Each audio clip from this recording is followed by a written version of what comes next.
Good morning. We would like to call the Butler County Board of Commissioners public meeting for Wednesday, April 29th, 2020 to order. And we'd ask that you join us in a moment of silent prayer and the Pledge of Allegiance to the flag.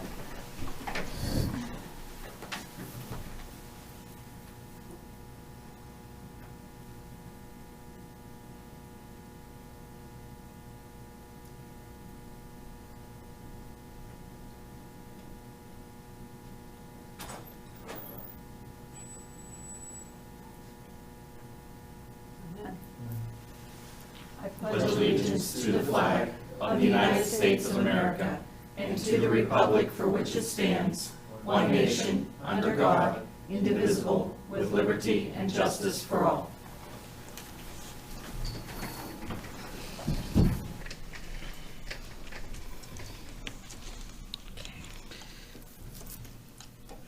So do we have public comment on agenda items this morning? Mhm.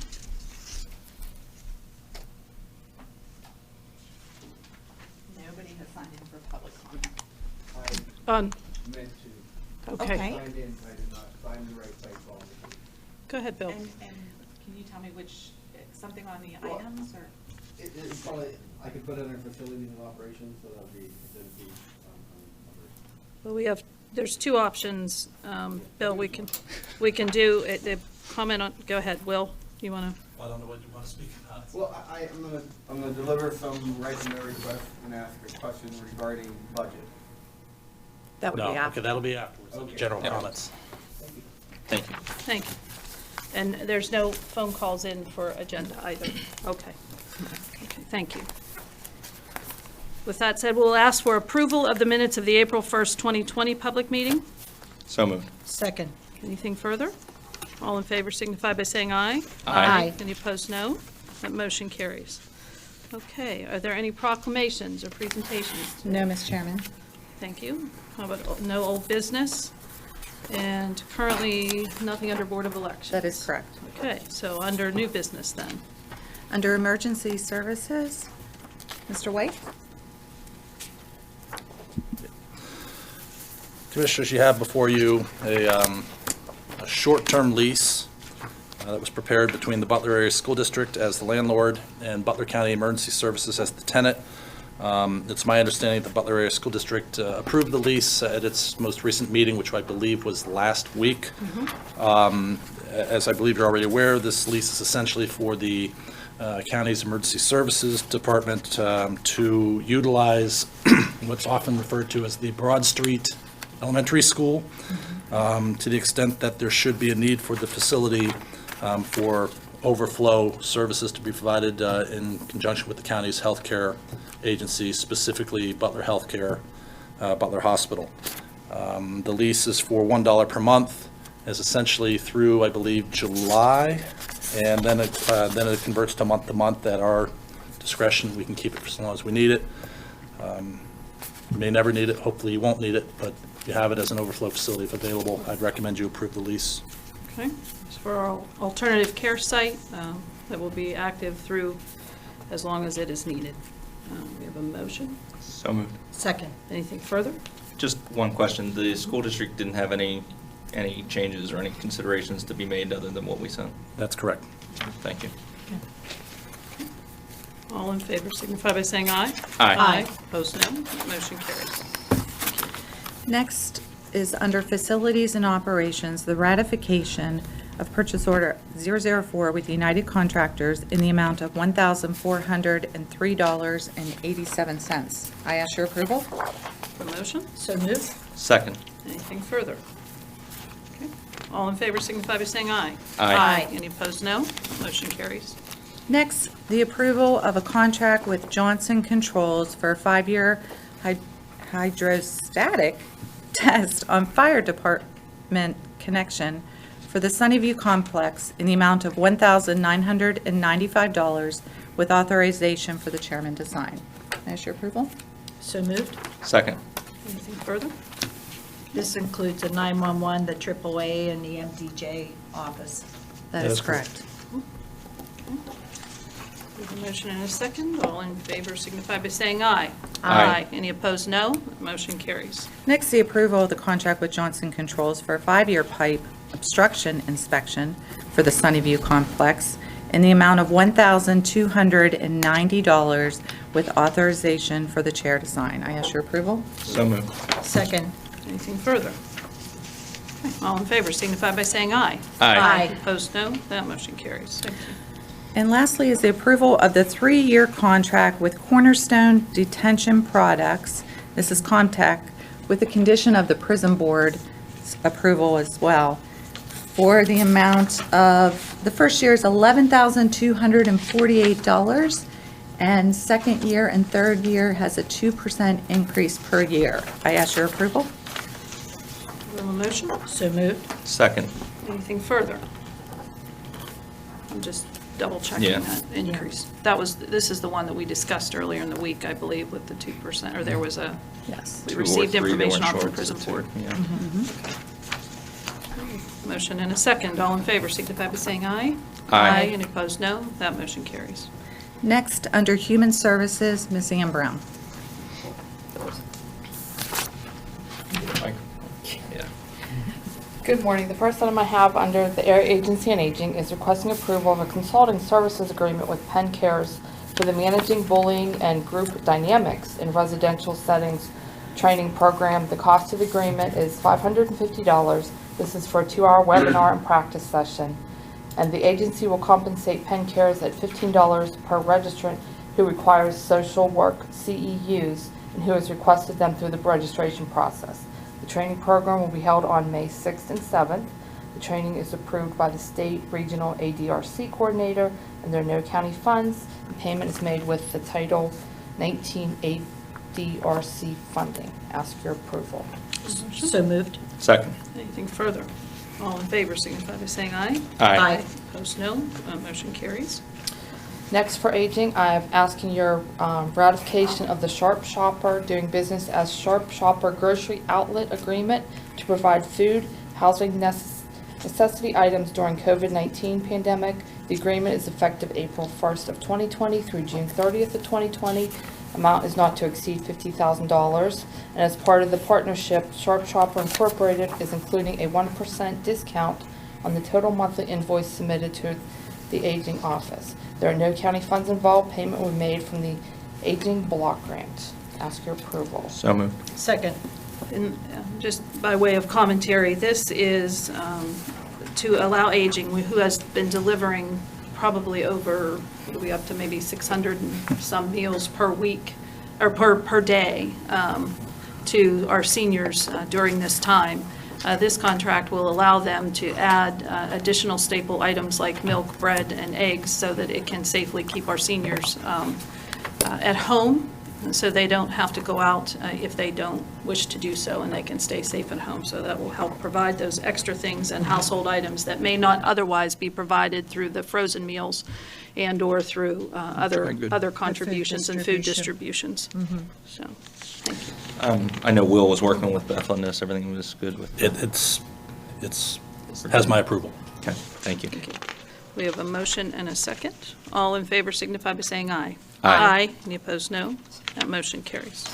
Next, under drug and alcohol, ask your approval of 2 contract amendments. One is with Butler Healthcare Providers doing business as Butler Memorial Hospital, and the other is with Davis Archway House. These are to add language pertaining to federal use of drug and alcoholic dollars. Ask your approval. So moved. Second. Anything further? All in favor signify by saying aye. Aye. Opposed, no. Motion carries.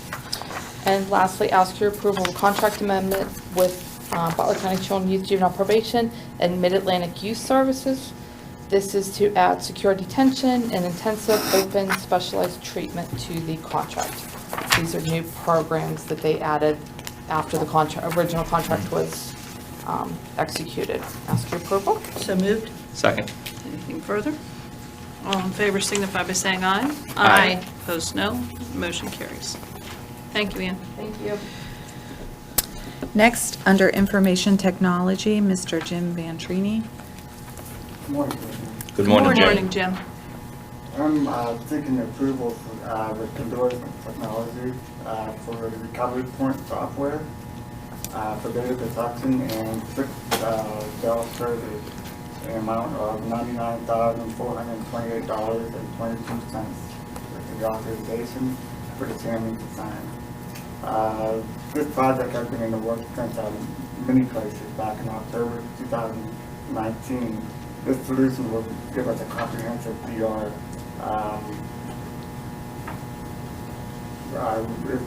The service, the current service we have here will go up to the 911 center where our DR for our data side is at, and the new service will be here. So in event of a disaster, we redirect the traffic up to 911 center. And the recovery point software will allow us, if we get compromised by a cyber attack, we can roll back at a certain point in time when it was working, and we'll be able to operate smoothly from there.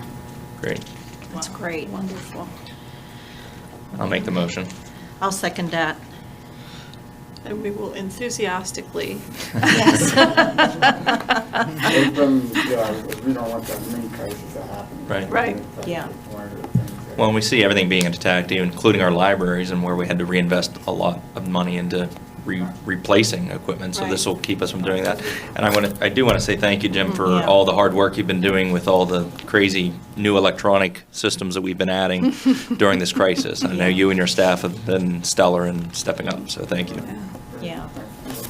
Yeah, your assistance at 911 was especially It's amazing appreciated. how the processes have been changing. Oh, yeah. Yeah. And will continue. Yes. When new people come back, we just have to tell Yes. them how it's all. Bring them up to speed, right? Very good. Appreciate it. Thank you. Appreciate everything your department's doing. So I enthusiastically call for the vote. We have a motion and a second. All in favor signify by saying aye. Aye. Aye. Opposed, no. The motion carries. The second part of the second piece is, I'm looking for approval for service agreement with Condor's Technology for the services related to recovery point software and the hardware setup. With the office, the amount of $12,240 with the authorization for the chairman to sign. Condor program the network, set up the DR and test the DR and set up the recovery point software. Is this for every year? What's that? The 12,000? Yeah. that's Okay, the service. that's the maintenance agreement, okay. It's pricey. We have a motion. I'll make that motion. Second. Anything further? Okay. All in favor signify by saying aye. Aye. Opposed, no. That motion carries. Thank you. Thank you. Thanks, Jim. Thank you. Next, the approval to submit the DCNR application for the Alameda Park restroom development in the amount of $354,000 with the authorization of the Secretary, Commissioner Boozle, to sign the grant resolution page. I ask your approval? Motion. So moved. Second. Anything further? All in favor signify by saying aye. Aye. Opposed, no. The motion carries. Next, under planning, Mr. Anthony Didka and Mr. Mark Gordon. Good morning. Morning, Good Dominic. morning. So we're here to, I think there's a microphone over there you need to be on. Sorry. today to ask for your approval of an ordinance, 2020-1, authorizing the issuance of debt for the Butler County Infrastructure Bank. As you recall, at a previous public meeting, we approved an RFP to go out and solicit bank interest. We had 3 local banks, First Commonwealth, Next Year, and Northwest, all express interest and gave proposals on the borrowing of approximately $8 million on the infrastructure bank loan. The bank qualified interest rate of 2.06% is First Commonwealth, and they were the lowest rate of that group. So we're looking for your approval of that ordinance. Okay. So moved. Second. Okay. No questions. So under the detailed list, this is Cherry Township, which is the Harrisville Road project. That is a culmination of a number of funds, including our local use fee revenue, along with a grant from, A private industry from Iron Mountain, so. and then DC, or the, And The then township also- itself, Cherry yeah. Township. this was a multimodal grant, though, from the multimodal state, grant. right? Yeah. Right. Of $1 million. Right. $1 million. So this is helping them get the project underway and providing the cash flow in order to draw down the Yeah, multimodal it's a good grant. example of public investment, private investment, as well as the award and then the participation by the county. To that point, some of these small municipalities would not even be eligible for these grants because they don't have the cash flow to front it. And so without this project that you put in place, they wouldn't be able to even accept the grant. No. So thank you for. And frankly, they don't even have the staff to try to do the application of the grant itself. Right, right. Very good. And it Thank looks like, yeah, it looks like Jackson Township's 2.4 million roughly is, again, I believe that is also a match, that's going to serve as match for another multimodal. That's correct. Okay, good. Slippery Rock looks like there's some stormwater management. Well, they are still evaluating whether they're going to be. Okay, Okay. okay. And then Winfield Township is again, another example of collaboration there with combining multiple funds from municipality to do the reconstruction of Gerner Road and replacement of stormwater along with Zillionople Borough, which is a continuation of their revitalization project in Toledo. Right, okay. One of the nice pieces of that, the Zillionople project, Mhm. as you come down Main Street and then you go across the bridge, it goes right into the Jackson Township project. Project. Oh, Yeah, Wow, So that's it great. very extends nice. that corridor. Yeah, Right, that's 19 great. corridor. Are they bidding that together? I'm just curious. They might get a better rate if they do. Just consideration. I don't know if they can. Yeah, it might be two different Right. types of improvements, maybe. I guess the other comment I would make to you is, when we did this the first time around, we had some lessons learned. So in the RFP, we asked for a drawdown consideration of 18 months. The prior year, we did a 12-month. So that gives an opportunity for the municipality with the borrowing to use that money as they need it without really incurring a lot of expense throughout that drawdown period. Yeah. Okay. Great. Every little bit helps. Right. Okay. Okay, That's good. anything further? What a great rate, by the way. Yeah. That's phenomenal. Yeah, that Thank is. you. Great. Good. All right. Thank you. Yeah. All in favor signify by saying aye. Aye. Opposed, no. Motion carries. Thank you, Anthony. Off the Thank hook. you. I don't need to hear myself speak. We will need all of you Yeah. and Lori Yeah. to sign afterwards, so I will We'll be in the be sitting and commissioners. patiently waiting. Thank you. Thank you.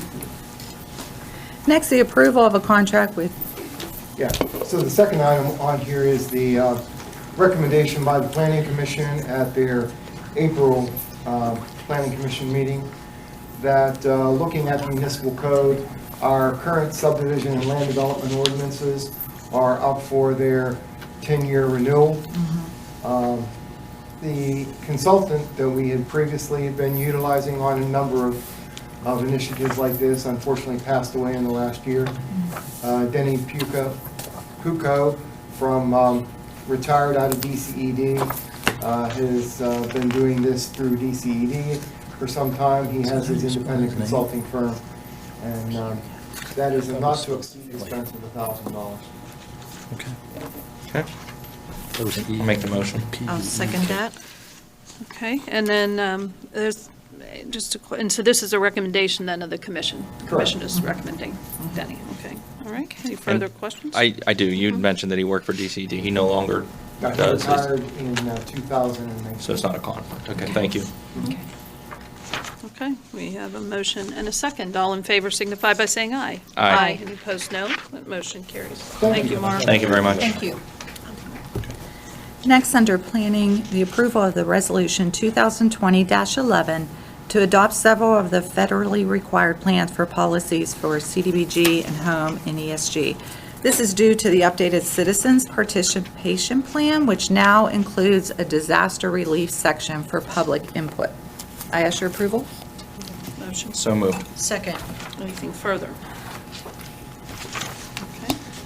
just nice to have some flexibility with this fund. I think that it was recently granted, and for Wendy to put this in front of us so quickly, I appreciate that. Thank you. All in favor signify by saying aye. Aye. Opposed, no. Motion carries. Next, under Commissioners, Mr. White. Commissioners, first, at item number 1, I request your approval of a letter of support being delivered on behalf of the county to the Housing Authority of the County of Butler's application, or in support of the County of Butler's Housing Authority application to USDA Rural Housing Services. This is in support of their request to get additional funding for Section 533 Housing Preservation Program. We already have this program in place. This would be to get additional funding so they can continue to maintain the program as it exists. Okay. So Motion. moved. Second. Anything further?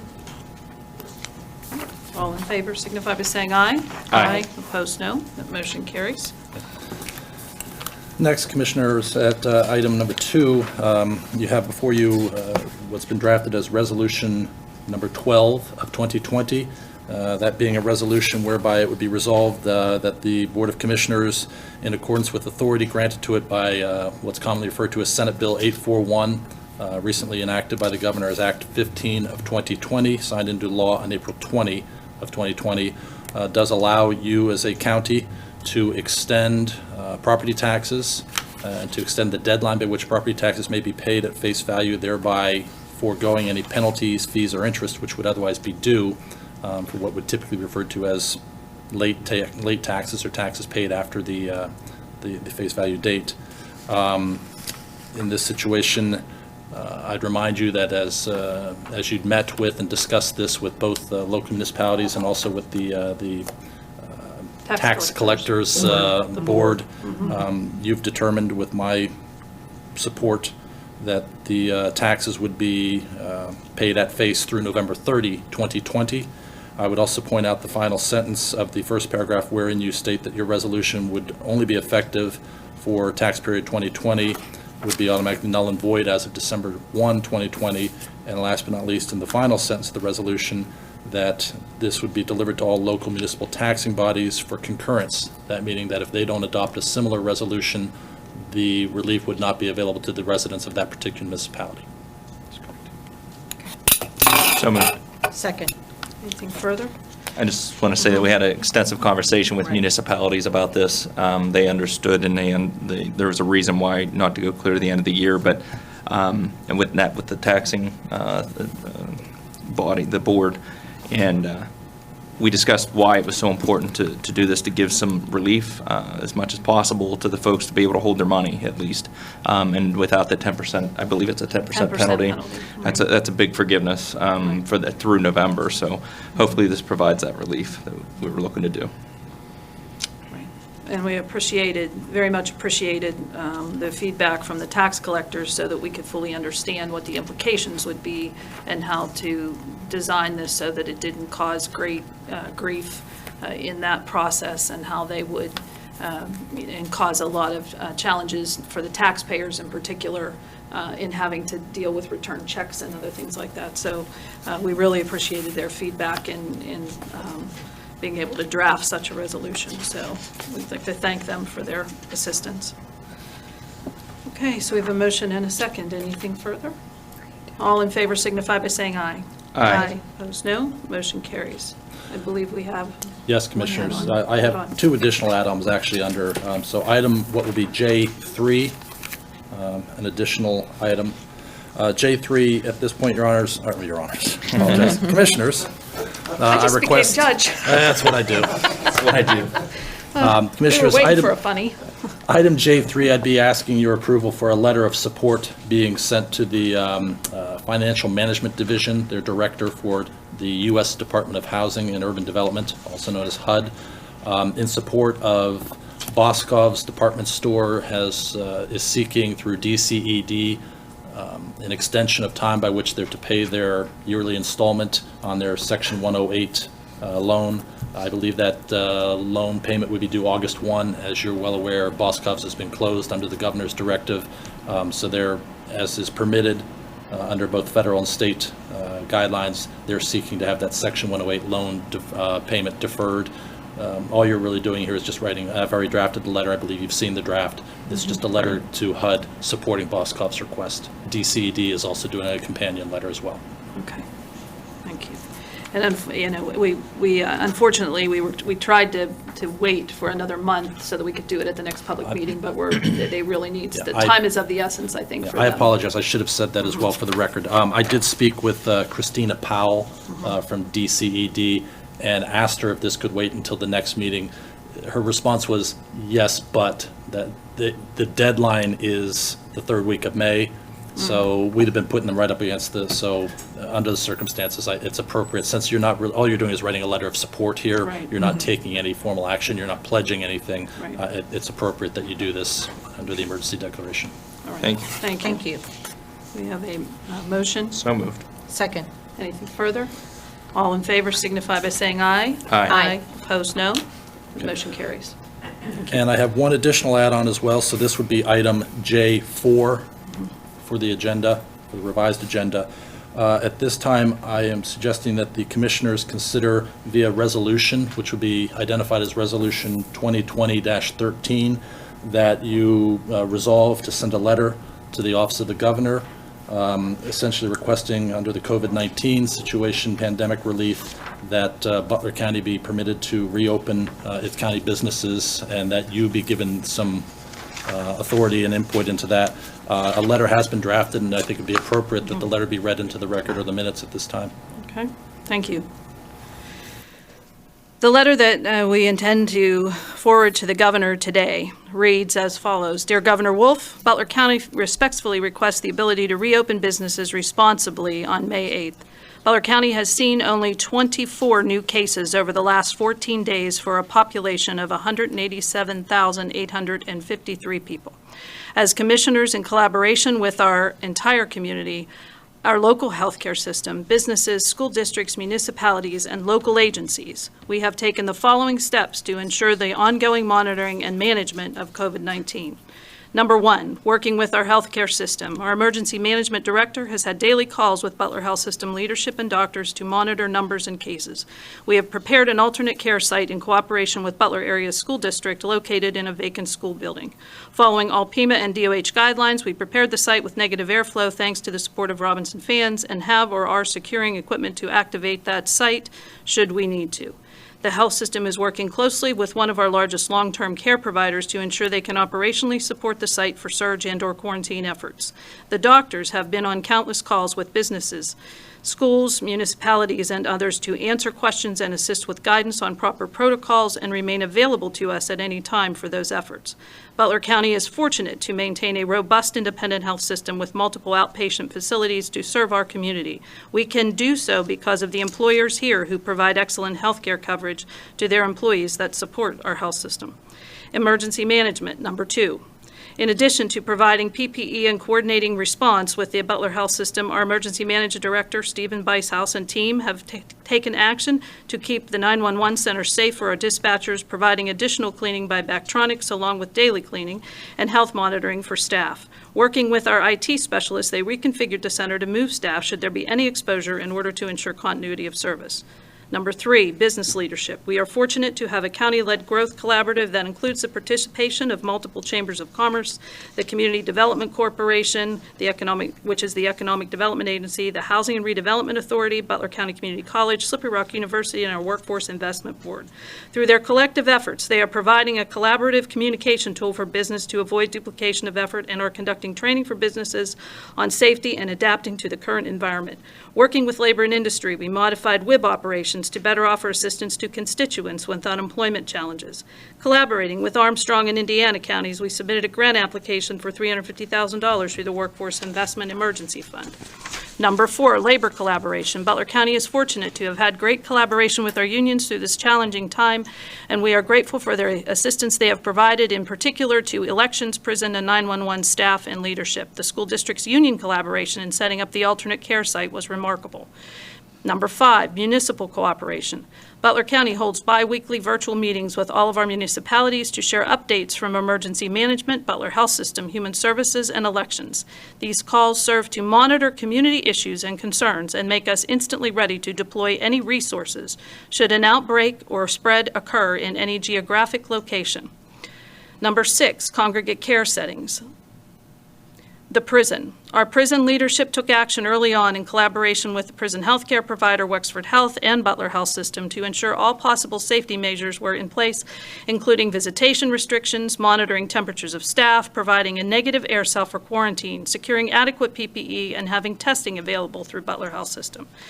Licensed providers. Emergency management in the county purchased extra masks for first responders, and in cooperation with Butler County Human Services and the Area Agency on Aging has made PPE available to personal care homes, mental health and intellectual disabilities providers, and drug and alcohol providers. Additional contributions have been provided by businesses and foundations such as Passivant Memorial Homes. We respectfully request and stand ready to work cooperatively with state licensing bodies to gain access to a complete listing along with census and employee counts for licensed congregate care facilities so that we might provide monitoring, training, and emergency planning and support for those who are unable to do so on their own. Number 7, the Area Agency on Aging. Our Area Agency on Aging continues to provide daily meal delivery for over 600 seniors in Butler County. In addition to frozen meals, our director has secured FEMA boxes, and we recently approved a contract with a local grocery store to provide staple items like milk, eggs, and bread. This allows our fragile seniors to continue to stay at home safely, limiting exposure to the virus. Number 8, schools.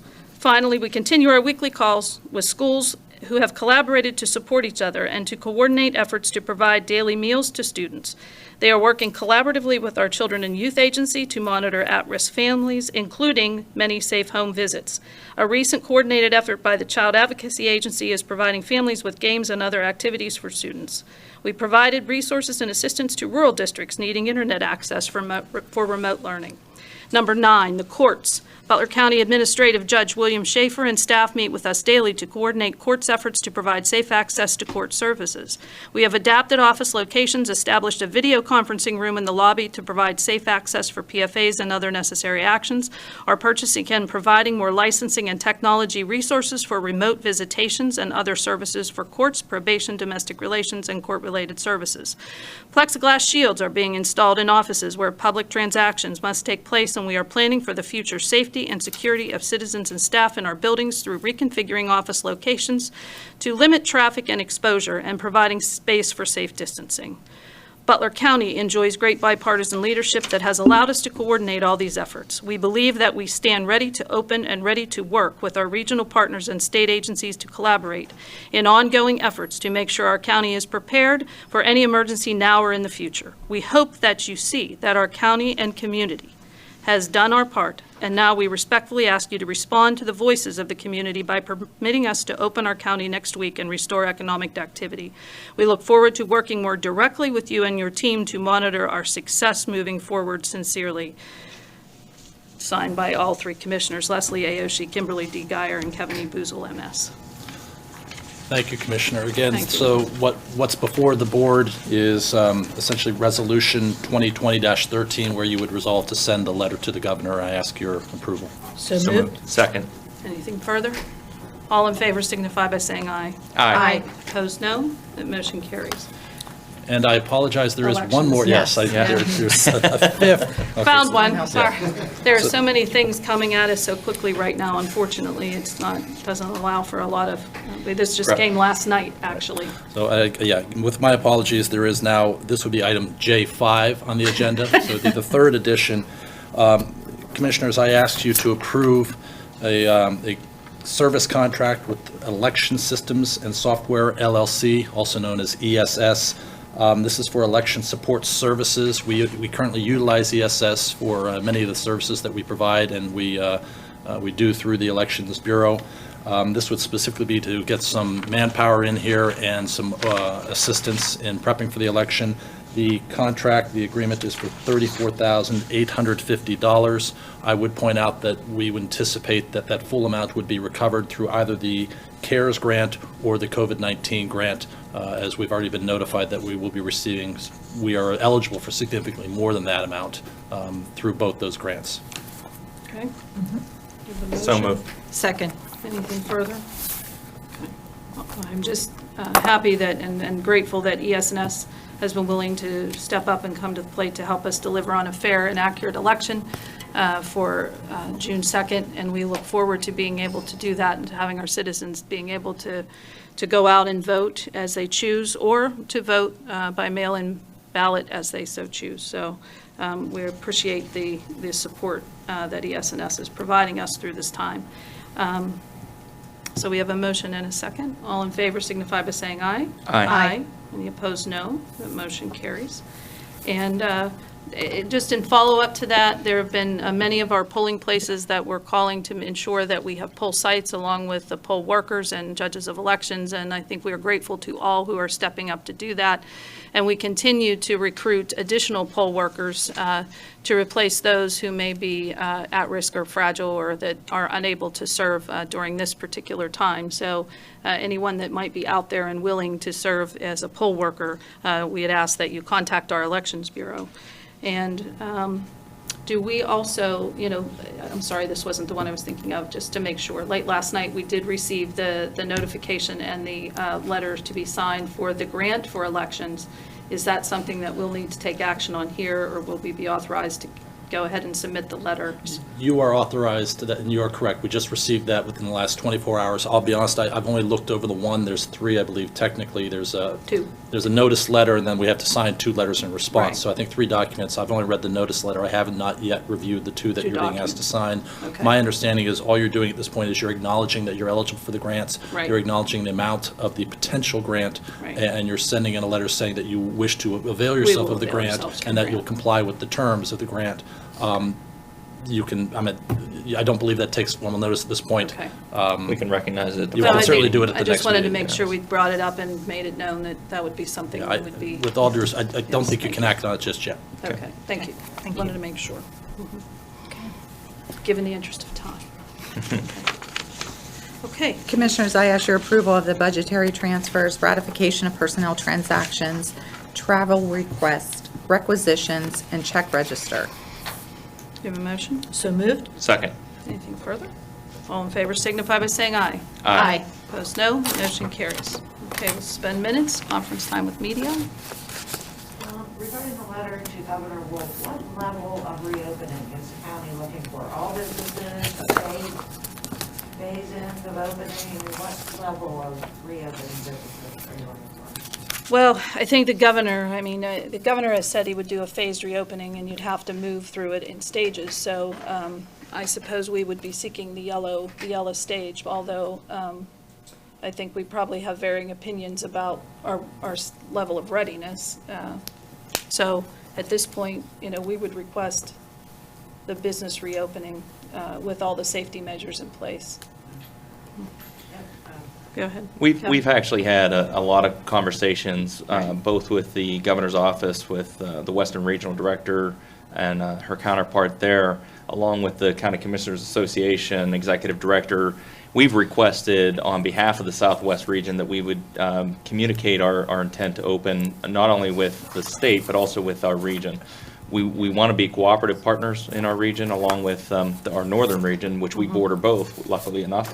And so we want to take all of that information with us through the governor's process, and we're fine with working through the governor's process, but we need some flexibility to be able to do what we need to do. Kim?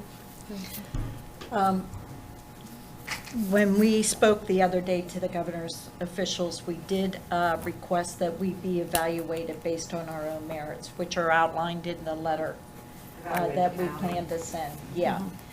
We did not want to be compared to other counties. It's apples and oranges. It's just like school districts. There is no one size fits all. We've done more preparation than most other counties.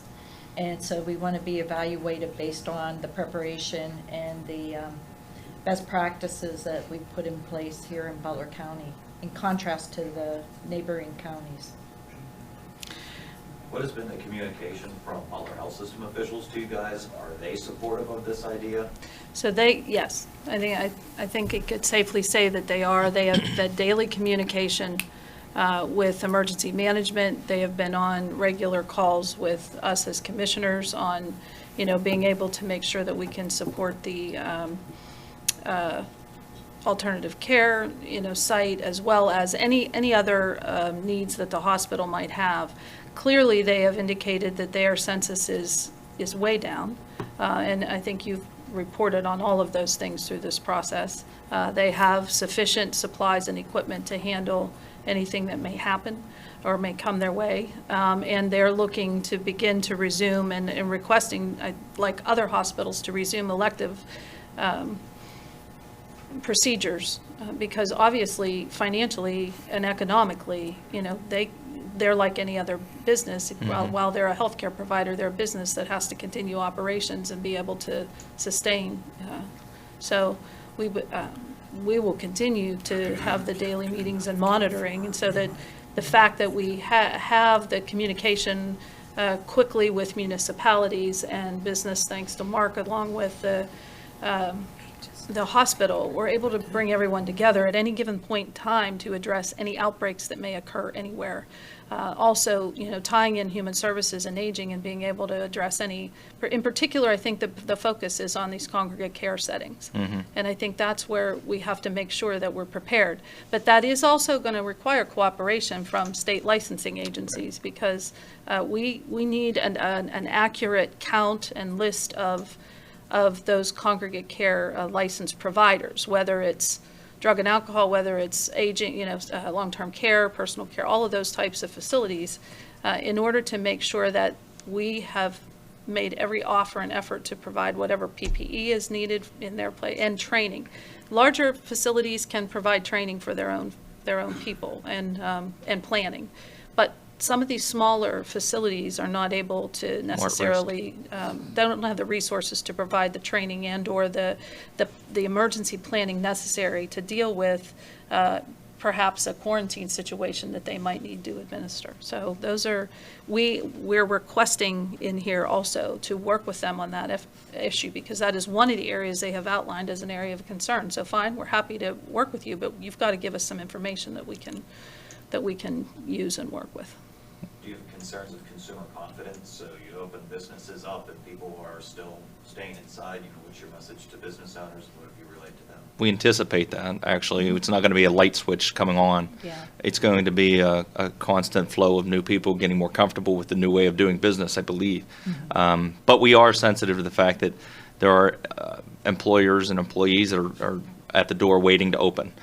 We've also asked for a direct phone call with Governor Wolf to express our concerns over this information, to make sure that the information from the state, the Department of Health, is flowing to our community so that we can make good decisions and stay on top of that and respond appropriately, not react, respond with a plan that we've already put in place. A lot of our small business owners are employers, as well as the farming community. We did have a call last week with our Farm Bureau, and they are making modifications as employers to adhere to the mitigation, COVID mitigation, or any other virus potential in the future. And so everybody's adapting. Everybody is securing PPE for their places of business, and because they understand the new reality that we all must adapt to the environment that's before us and that we're currently in, and planning to, in order for them to be in business and have people come into their place of business or provide services, they understand that they need to adhere to safety for them and as well as the people they're serving. I think that we've said all along that, I have said all along, I guess that, and I don't want to drag everybody into, but it's two things. You got to have knowledge and you have to have faith in order to move forward.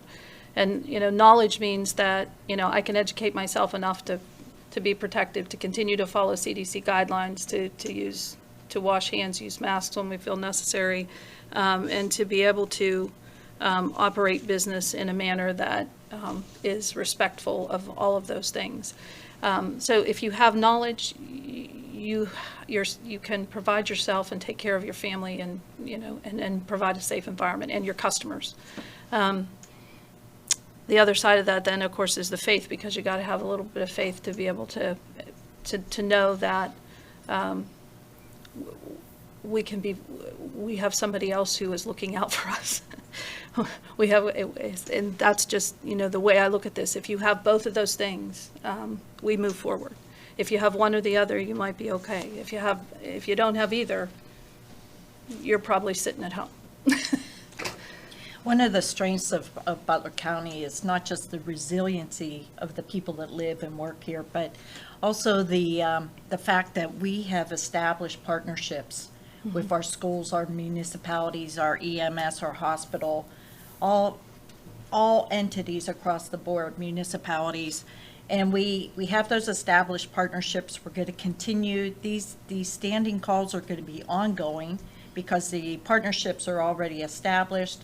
We can share information back and forth, and that's how we learn. That's how we gain knowledge. And so we can help support one another throughout this process by keeping that communication two-way. So it's at the benefit of the county overall. One last statement. I just need to make this clear that you read in our letter, it's a very direct letter, what we expect, what we anticipate doing, but we avoid inflammatory language or political nonsense that doesn't need to be in there.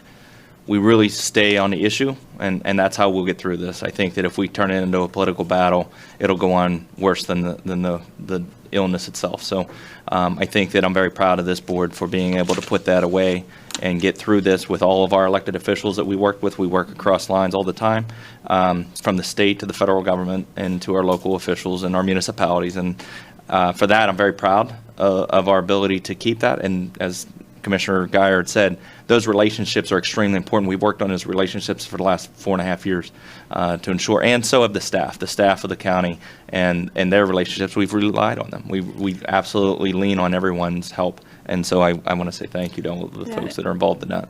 I want to especially thank both Representative Mostello and Representative Metcalf, because they have been available on the weekends all weekend long to us, and I've made multiple phone calls to them that they've answered, and we've had long conversations about how to move forward. And their assistance in guidance and what it was we needed to do to apply the appropriate pressures to be able to move forward. So we appreciate their cooperation and guidance, especially, and the ability to call them at a moment's notice and have them respond quickly. So best case scenario, when would you hope to reopen? When would you hope businesses could be reopened? Well, the best case is the governor is saying May 8th, right? So I guess that's the best we can hope for right now. What that looks like, we want to make sure we influence. That's the important part for us. So we want to have our voices heard. We want to have some management ability at the local level, and working with all those relationships we talked about. We want to push that information and move it up. They don't know what's happening in Butler. They're too far removed. And so we want to make sure that is going to continue, that relationship. And it's really up to the governor's office now with how they take this and then how we respond to that. I mean, we truly believe in local control, where the decisions are best made at the local level. We're closest to the people that live and work here and who we serve. And so we're hoping that the governor who reads our letter understands the efforts and the preparations that we've made on behalf of our constituents, and enables us to exercise our local decision-making process. We'll be a partner with the state as far as communicating and monitoring the situation moving forward. But we truly, I don't see why we would not be a partner with the state since we've been partners with everybody else. We've established those partnerships, and so we're here to work together and come up with solutions. We're not here to alienate anybody or isolate our county as a whole. You know, we did discuss on the Southwest PA Commission call the other day with all of the counties in the Southwest PA region. We did, you know, discuss the being able to collect all of this data and information for Southwest PA and be able to get it collectively into the hands of the Southwest PA Commission to be able to also make this case for the region as a whole. But right now, you know, obviously our focus, knowing that the governor could make this decision on Friday, our focus is making sure that he knows everything and all of the actions we've already taken, the data that we have available to us, and the readiness, you know, that Butler County enjoys because of its collaboration. So, Yeah. you know, we're as we said, Ready. we're ready to collaborate. Yeah, we So, didn't want to thank you. take any chances that, I mean, in Harrisburg, that they would not know the efforts and detailed preparation that we've taken, you know, into account. So by putting it in this letter, we're being proactive. We're going to ensure that on behalf of our citizens that this Who is- are clearly speaking out. This is communicated. This is communicated, Thank you. you know. Well, thank And it you. goes back to that local level. It's difficult How's for that? people in Harrisburg to understand what's happening at the local Yeah. level. Yeah. Secretary of Health saying testing, contact tracing, very important. What is Butler Health System telling you? Do you have sufficient amount of testing, contact tracing? What is that policy looking like? Well, I think that's why we're asking, because if you combine that with the messaging about congregate care, that's why we're asking to gain good, accurate access on congregate care settings, because we need to understand how many people in this county we have in congregate care and how many employees who are working with them. That would be the focus of figuring out how many testing kits and access to testing we would need to have based on those numbers. Again, because there was a decision a long time ago that we had no say-so or input into about departments of health. We don't have local health department that we can get ready access. We're relying on the state Department of Health. So therefore, you know, all of those licensing bodies have that information and the ability to share at least enough with us that we can be able to reach out to those facilities, make sure they have proper PPE, and then discuss what testing we would need to make available and necessary so that they can continue to monitor their residents and staff. But without that data to start with, so we're trying to gather it on our own. I mean, we're going to make an effort. We meet this afternoon with our Human Services Director. We talked to Director Bicehouse yesterday about gathering and aging, about gathering what information we have.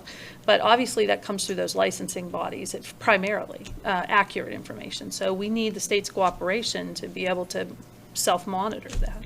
The other thing, Tyler, is we need to ask specifically about the testing kits and the tracing to our Butler Health System officials and people that we work with, and inquire about that as to the status. The national media is reporting that there's a shortage nationwide, so if we can implement something, we need to ask, is it possible that we can use our testing site, our drive-through testing site? Can that suffice until we receive testing kits?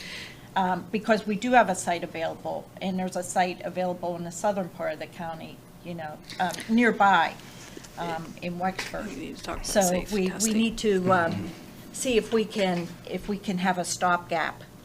You know, and Director Bicehouse has also expressed his concern, and I think we found this same concern because as the coroner and others were seeking, you know, sort of the rapid Testing response kits. testing kits, we're finding that many are not FDA approved, or many are not. So you don't know what the reliability is of many of these tests. And I think Right. that's the question that we have is, you know, I've had constituents reach out and say that, you know, drugstores are going to start offering these, you know, on-site and tests that people can self-administer. Well, I mean, If you they're have not to wonder. recognized by the state, You got to wonder about the Yeah. reliability of such things Yeah. and whether or Or not the the public FDA. is going to have, you know, a confidence in those The tests. hospital did indicate that they struggle getting enough testing. That's a known Right. fact. And they're concerned with reopening. I think I heard it through your interview, actually, with them. But, you know, how do you ask for more testing if you don't know what the testing requirements are going to be? And I think that's part of where we're at. And I know that they need to do testing preemptively of people going in for elective surgery, so they're concerned about those tests.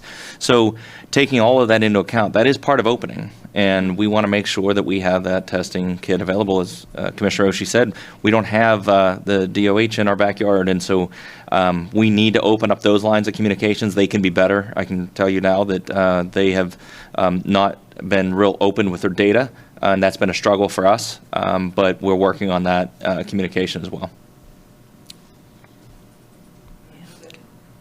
Have you thought about condensing polling locations at all? To the, Sorry. to the extent that we have to, I mean, there may be a couple that will Share space. share space. But so far, you know, we've been successful in getting most of our polling locations committed. Secured. We're still working on a few that we're trying to get confirmation back. Some of that challenge, again, depends on the governor's messaging, because, you know, many of the churches in particular, you know, have said, well, you know, interestingly enough, the guidance never said that municipal buildings or churches formally had to close. Or libraries. But the stay-at-home order led people, I think, to believe that that was the case. But public buildings such as ours, you know, our building has remained open to the public. We have taken the precautions, but the building is open and we are here. So I think that, but they are looking for that confidence and clarification that, you know, they can be open as polling sites. Most churches have said, you know, many of our churches now have said, I think the one that we still have to work with is the Catholic Diocese, which is obviously very large. We have one or two polling sites that are with the diocese. Yeah, so. Two things about that also is, you know, I can tell you that we're very thankful that they passed the mail-in, no excuse mail-ins. Without that, I think we would have been in bigger troubles during a presidential. But the best of both worlds is that we can still stand them up, and you can still do it by mail if you choose. And I think that's really the compromise that we wanted to get. We wanted to limit the number of the people going in, of course, for safety reasons. We've also taken it upon ourselves to purchase the PPE because we don't want to trust in the state to give us that. So we purchased all the sanitation equipment, the masks, the gloves, the special cleaning solution, the hand sanitizer will all be provided at each of those. Masks will be required going into the buildings, of course, but And everybody gets their own pen. There will be no yeah, sharing of no pens. sharing of pens. So we've taken precautions, appropriate precautions, but I think that the election, while challenging, for various reasons, and it is a presidential on top of a new system. So all of that being taken in, the poll workers have been fantastic. The ones that are willing to come in and get trained. That's another thing. Trying to train poll workers during this time and not being able to put them together is a little challenging, as you can imagine. So we've all been working on these separately and independently and back Once together again. So thanks to Butler School District and Yes. Mars School District for allowing us to use their auditorium spaces for training, because that is a way that we can do proper social distancing during multiple training sessions and be able to divide people up over time and in a very large space that we didn't have access to in the past. Okay, one final one. Tax revenue, what's the concern at the county level? And then also in addition to that, VC3, you know, could be hurting financially too. What's the county's role in helping them out potentially? Well, first of all, we're really fortunate that about 85% of folks pay, about 85% of the revenue, I apologize, is taken in under the discount period. So while that was running a little bit behind normal, you know, we feel, I think, pretty confident about the tax revenue. Important to note that we are self-insured for unemployment. So I don't know that we're going to see a significant change in our costs for employees because even though furloughed, you know, for safety purposes, we're still self-insured Insuring for them. unemployment. But so far, you know, I think where we're really going to see the greatest challenge is in the collections of certain fines and fees and, you know, things of that nature that that you would normally see with, public transactions and courts being active and in service. But with the downturn of business, a lot of the revenues, I think particularly that the row offices would have contributed to the general fund, will be down. There's some concern in the fact that we had to change how we do business so rapidly. And as you heard me say to Jim Venturini, our IT person, we've had to stand up a lot of systems, and we're still in the process of doing that. We don't know what the final bill will be for that. I expect a lot. Also modifications that we talk about in our building. There are some funds that we'll be addressing and trying to get those funds and get that reimbursed as much as possible, of course, whether it be through emergency funds or what's being stood up for the COVID itself. So I think that there's going to be some outlying costs. One of my concerns in the community, not just the county, is our fire service, EMS. All of their fundraising has been null and void.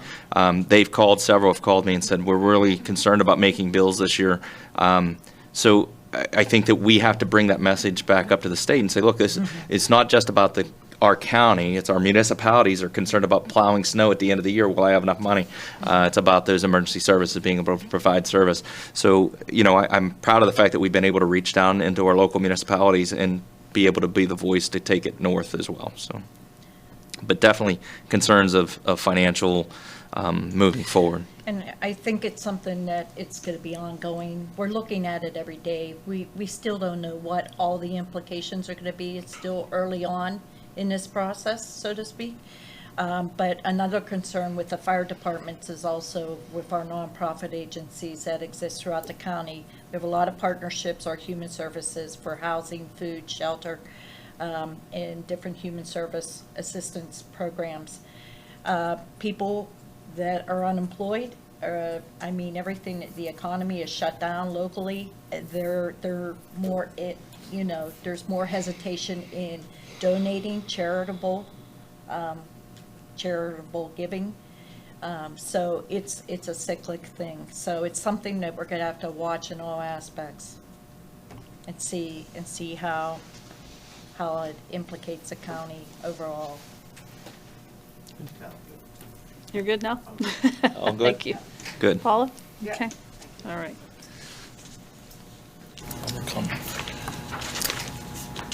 Okay. Commissioner, we have one Public public comment? comment. Mr. Halley. You have 3 minutes, Mr. Halley. And please say your name, You can do it. your name and municipality. Bill that- Hawley from the city of Butler, 100 Center Avenue, Butler. Obviously, I've been one of those constituents that are saying things online. I know some people that read things, I may think that we hate each other. I don't know Kim as well, but you two I've worked with for a long time. So I think you realize we butted heads before on issues and it's nothing personal. This is my concern that you mentioned, I'll talk about my first concern for me first. Pastor. Don't have unemployment, all that type of thing because of that. Nonprofit. Don't qualify for just about everything that's out there. Obviously, the people that support us, we're a community-supported organization. It's just not there now. Yeah. So that's difficult, and I understand that you realize that. But my biggest concern are two things other than that, and I think you all realize what I do. My biggest concern is there's a large part of our community that is hugely suffering that's not on the news. Our youth, our families, things that are happening in the home, things that are happening outside the home, or addiction, whole 9 yards. You don't read about that in the national press and our local press, but being on that street level, there's a huge impact. That's only going to be impacted by getting people back to work and getting those businesses. The second thing, obviously, is businesses. I understand your desire to work cooperatively. Obviously, I also understand as elected officials, you can't serve in any elected position and not have darts thrown at you. Some people love us, some people hate us. That kind of thing. But our businesses, a lot of them that are not also going to be able to get any funding help or disappearing. There's already ones that are closing, that are, and many of them are in their homes and so forth, and it's huge. That is a huge thing. My concern is when I hear the opportunity to talk and cooperate with the governor, because don't hold your breath. I'm not expecting the governor, from what he's shown in any way with our legislature, let alone with what Butler County is going to do to be able to impact. I applaud your efforts to do it. I applaud the letter that you're sending, but I'd like to have a plan B. And I think, as I've communicated to you guys differently, there are ways that we can legally challenge this and make impact for our businesses should the governor decide not to be cooperative. The example I'll use, and you don't have to report this, this is not a, I'm just going to use an example of something I did personally. The fact that you have Broad Street School to use in this community, or our district has to use, is because I went ahead and I did something that everybody at the time laughed at, scoffed at, said would be unsuccessful, but that school's sitting there because of that process. So I ask that you be open to some opportunities, a way that we can challenge the governors and get more businesses open up. And I believe there's ways that you can do that. You guys just have to be willing to stand up and do that. And that's it. Very good. I also want to thank, we all understand that we disagree on certain issues. Nobody thinks you're sitting on your behinds and not doing anything. We understand, we're thankful for the things that you put together. We just want to see it a little bit more. And I'd love opportunity to talk about a plan B and look at the same plan. Thank Very you, good. Bill. Thank you. And thank you for, Breaking every thank you Oh, for that's good. continuing to apply, the pressure and the speaking out, because it obviously makes a difference. Thank you. Thank you. Okay. Anything further? Okay, that's no, hearing nothing else, I want to thank everybody, and particularly thank Butler Radio for being here today and helping us to provide access to the public to the meeting during this time when we have such limited access to the building and access to the public to attend. So we thank you for your efforts. We thank, as always, the media for being here, and Butler Eagle for being here, and for all of you, and for those who have been helpful through this time. So God bless, stay safe. We have a call for a motion to adjourn. So moved. Second. All in favor? Aye. Aye.